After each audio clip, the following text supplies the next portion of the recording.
Yeah, and also since you mentioned AI, that you're using AI in your product, that's kind of the new hot technology, or maybe not so much new, but just more accessible to people, becoming more available now. So, how is that helping your product? How are you leveraging AI in your product? That's a great question you asked me. Again, I'm not going to go deep into my platform. That's maybe for the different conversation. But we have fundamentally five use cases in our platform.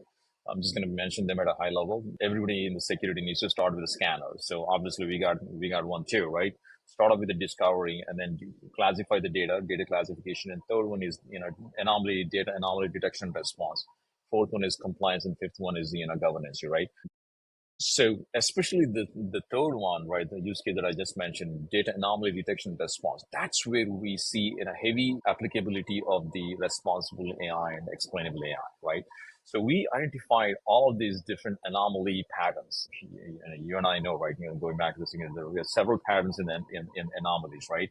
We took a list of all of those anomalies, right? And then we started writing the ML models for each one of these anomalies. And then we have plenty of data, lucky enough, and then wherever we had shortfalls, we ended up building the data ourselves. And then once we built the data, we trained these ML models using this anomaly pattern model data.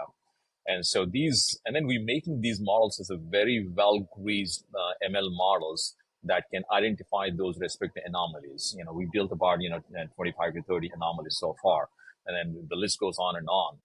All we have to do now is once we plug in our platform into the customer's environment, we just make the customer's data flow through our platform, and we can quickly identify where these, if any of these anomalies, unstructured anomalies falls into, that we can identify the anomalies in the customer's environment, right? And there are, some of them that we can flag them based on the explainable AI, right? Whether it is an interoperability or model visualization and so on and so forth.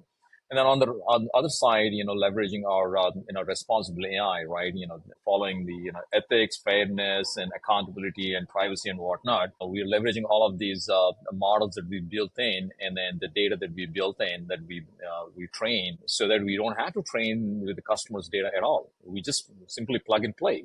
We plug our platform into the customer's environment. Boom, as the data flows through our platform, we are easily be able to identify these ethical anomaly detections in the customer's environment. So that's hugely helping us out.